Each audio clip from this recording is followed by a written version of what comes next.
जय हिंद दोस्तों, वेलकम है आप सभी का आपके अपने YouTube channel SK fire and safety में।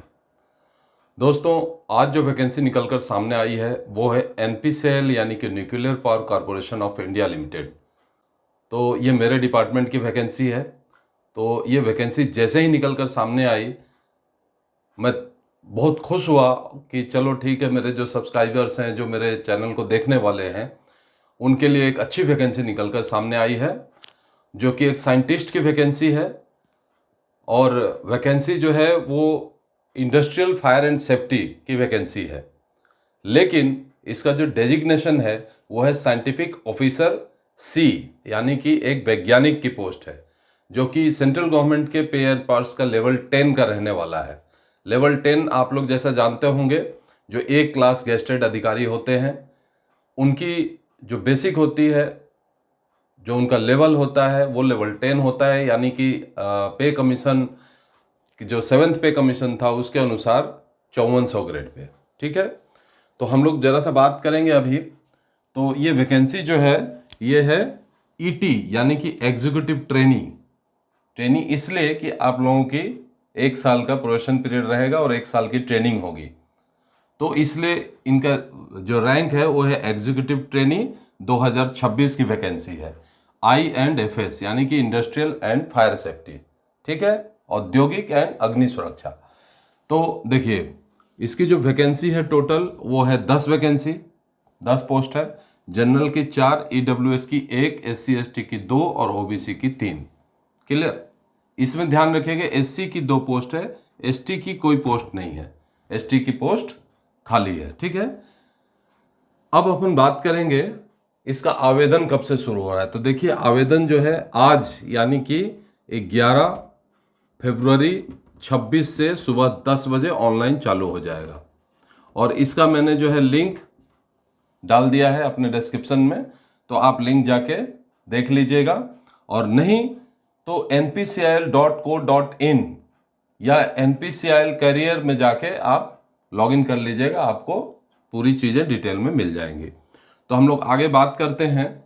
तो ये जो रिक्रूटमेंट है ये है, जब तक आपकी 1 साल की ट्रेनिंग रहेगी तब तक आपका पोस्ट रहेगा ET यानी कि एग्जीक्यूटिव ट्रेनिंग। लेकिन जैसे ही आपने 1 साल का ट्रेनिंग सक्सेसफुल कंप्लीट कर लिया तो आपकी पोस्ट हो जाएगी साइंटिफिक ऑफिसर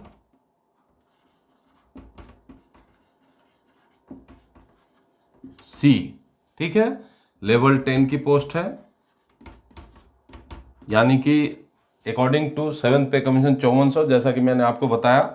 तो इसकी बेसिक रहने वाली है 56,100 और इस पे आप 58% DA कर लीजिए, जो कि अभी चल रहा है। सेंट्रल गवर्नमेंट का DA जो है वो चल रहा है। इसके अलावा इसमें 7-8 प्रकार के अलाउंसेस हैं।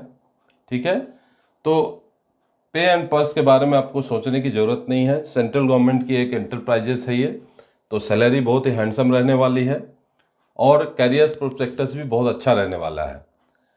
तो अब हम लोग बात करेंगे इसका एजुकेशन क्वालिफिकेशन का। तो देखिए, जो इसका एजुकेशन क्वालिफिकेशन है वो रहने वाला है बीटेक इन इंडस्ट्रियल सेफ्टी। ठीक है, या तो fire and industrial safety.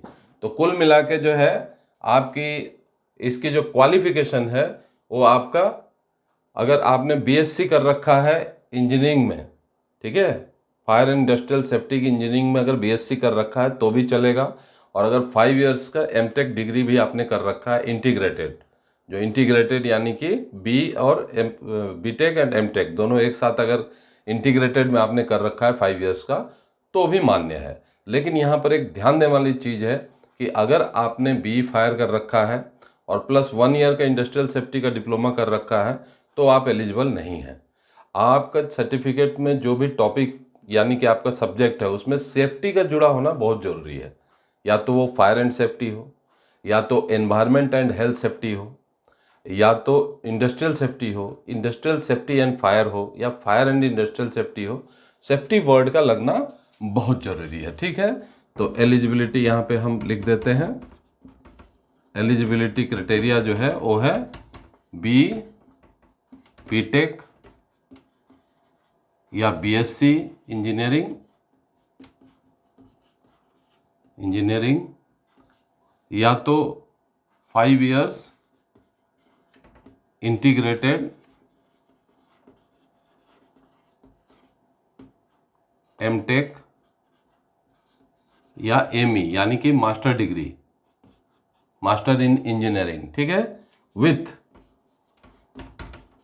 60% marks, ठीक है, 60% मार्क्स से आपका होना चाहिए।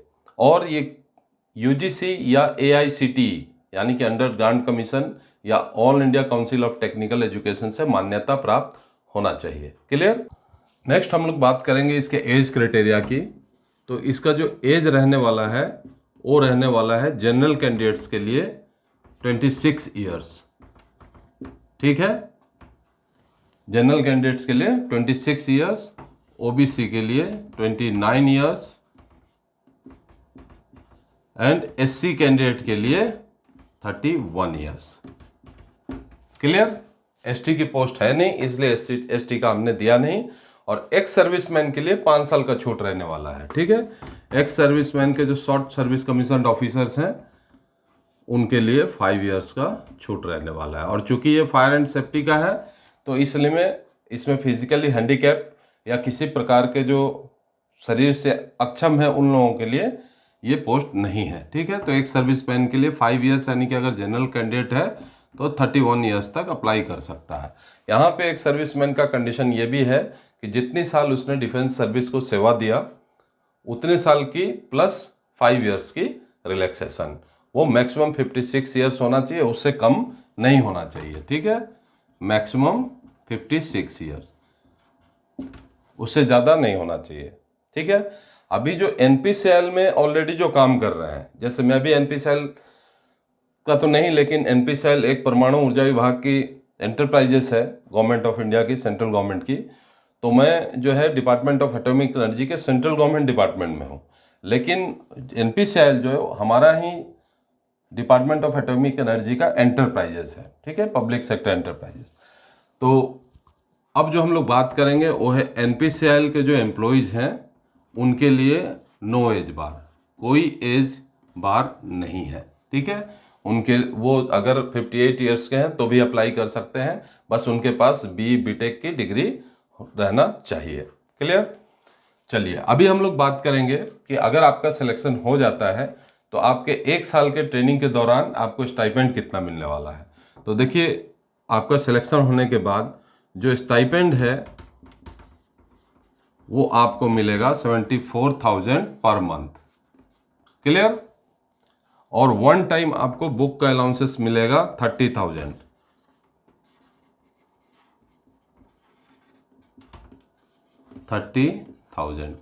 ठीक है। अब दोस्तों यहाँ पे ध्यान देने वाली बात है कि अगर आपका सिलेक्शन हो जाता है तो सिलेक्शन होने के बाद आपसे ये बॉन्ड भरवाएंगे, कितना, 9,18,000 रुपये का, 9,18,000 रुपये का बॉन्ड भरवाएंगे कि अगर आप 3 साल से पहले नौकरी छोड़कर जाते हो तो इतना पैसा आपको देना पड़ेगा। और बॉन्ड ये भी रहेगा कि कम से कम आप 3 साल की सर्विस परमाणु ऊर्जा विभाग के एनपीसीएल डिपार्टमेंट में दोगे, यानी मिनिमम 3 इयर्स आपको जॉब करना पड़ेगा। क्लियर। चलिए अभी हम लोग बात करते हैं कि इसके अप्लाई करने के लिए फीस कितना लगने वाला है। तो दोस्तों इसे अगर आप अप्लाई करते हो तो आपको जो फीस लगने वाला है वो है general, EWS and OBC candidates को 500 रुपीज़। फीमेल कैंडिडेट्स हैं यानी कि कोई भी फीमेल अगर इसमें अप्लाई कर रही हैं या कोई एनपीसीएल के एम्प्लॉयज़ जो है ऑलरेडी वो अगर अप्लाई कर रहा है या कोई एक्स सर्विसमैन कैंडिडेट है अगर वो अप्लाई कर रहा है तो उनको कोई फीस नहीं लगने वाला है, नो फीस। क्लियर। अब दोस्तों हम लोग बात करेंगे प्लेसमेंट की कि अगर आपका सिलेक्शन हो जाता है तो आपकी 1 ईयर की ट्रेनिंग जो है उसके बाद आपको ऑल इंडिया में कहीं भी प्लेसमेंट दे सकते हैं जहां पे PHWR रिएक्टर्स हैं यानी कि प्रेशराइज हैवी वाटर रिएक्टर्स या नॉर्मल रिएक्टर्स हैं, वहां पे आपको ट्रांसफ़र दिया जा सकता है। सिलेक्शन प्रोसेस की, तो यहाँ जो सिलेक्शन प्रोसेस रहने वाला है वो है 2 चरणों में, स्टेज 1 एंड स्टेज 2। जो स्टेज 1 रहेगा वो है CBT यानी कि कंप्यूटर बेस्ड टेस्ट रहने वाला है, जिसमें क्वेश्चन रहेंगे 100 क्वेश्चन और टाइम रहेगा 120 मिनट। अब यहाँ पर ध्यान दीजिएगा कि जो एक क्वेश्चन है वो 3 मार्क का रहेगा, यानी कि मार्क्स जो रहने वाले हैं वो आपके 100 क्वेश्चन के 300 मार्क्स रहेंगे। और यहाँ पे निगेटिव मार्किंग भी रहेगा। अगर आपने एक प्रश्न का उत्तर गलत दिया तो 1 मार्क आपके माइनस हो जाएंगे, यानी कि निगेटिव मार्किंग 1 मार्क आपका निगेटिव मार्किंग रहने वाला है। क्लियर? और इसके बाद जब इसमें आप पास हो जाओगे तो यहाँ ध्यान दीजिएगा कि जो क्वालिफाइंग मार्क्स है वो जनरल कैंडिडेट्स के लिए कितना रहने वाला है। जनरल कैंडिडेट्स के लिए 100 मार्क, जनरल के लिए 100 मार्क्स आपका क्वालिफाइंग है, यानी कि आपको क्वालिफाई होने के लिए मिनिमम 100 मार्क्स लाना पड़ेगा। और जो है SC, OBC, EWS इनके लिए 90 मार्क्स लाना पड़ेगा, तब जाके आप क्वालिफाई हो गए। क्लियर? अब बात करें हम लोग पर्सनल इंटरव्यू की, तो जो पर्सनल इंटरव्यू है वो इसका स्टेज 2 है, वो 100 मार्क्स का रहने वाला है। क्लियर? और जो मेरिट बनेगी वो आपको इंटरव्यू के आधार पे बनेगी, लेकिन अगर इंटरव्यू में टाई अप होता है यानी कि 2 कैंडिडेट्स के सेम नंबर आ जाते हैं तो फिर CBT में जिसका नंबर ज़्यादा है उसे सिलेक्ट किया जाएगा। और अगर मान लीजिए CBT का नंबर और इंटरव्यू का नंबर दोनों सेम है तो उसमें जिसकी एज ज़्यादा होगी उस कैंडिडेट्स को, यहाँ पे हम लोग बात कर लें कि जो पर्सनल इंटरव्यू में क्वालिफाइंग मार्क्स रहने वाला है वो जनरल कैंडिडेट्स के लिए रहने वाला है 70%, यानी कि 70 मार्क्स। और जो SC, EWS and OBC candidates के लिए रहने वाला है वो है 60%, यानी कि 60 मार्क्स। क्लियर? तभी आप क्वालिफाई हो पाएंगे। यहाँ पर दोस्तों ध्यान दीजिएगा कि जिस भी कैंडिडेट्स को इंटरव्यू के लिए कॉल किया जाएगा, यानी कि जो CBT क्वालिफाई हो जाएंगे और इंटरव्यू के लिए कॉल किया जाएगा, उन लोगों को आने जाने का 3rd AC का ट्रेन का किराया भी मिलेगा, दूसरे किसी मोड से नहीं मिलेगा, ओनली ट्रेन का फेयर मिलेगा 3rd AC का। ठीक है?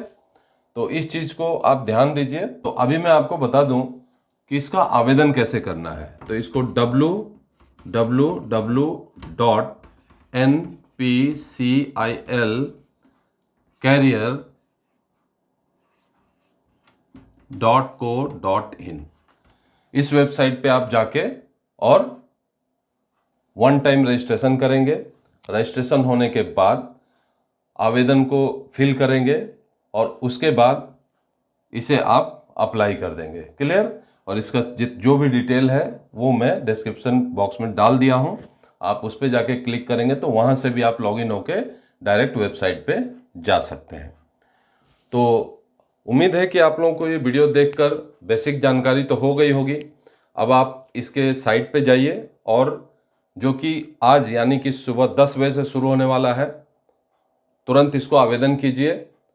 और मैं अगला वीडियो जो बनाऊंगा इसके सिलेबस के बारे में बनाऊंगा, क्योंकि ये मेरे डिपार्टमेंट का ही है तो मुझे इसके सिलेबस के बारे में सब पता है, कैसे आता है, क्वेश्चन किस प्रकार आएंगे, वो सब मैं आपको बताऊंगा अगले वीडियो में। तो नेक्स्ट वीडियो इसके बारे में देखने के लिए बने रहिए मेरे साथ। चैनल को अगर नए हैं तो लाइक शेयर सब्सक्राइब जरूर कीजिए और बेल आइकन बटन दबाना ना भूलें, जिससे कि मैं अगला जो वीडियो बनाऊंगा वो आपको ढूंढना ना पड़े और आपके पास नोटिफिकेशन आ जाए। वीडियो देखने के लिए धन्यवाद। जय हिंद।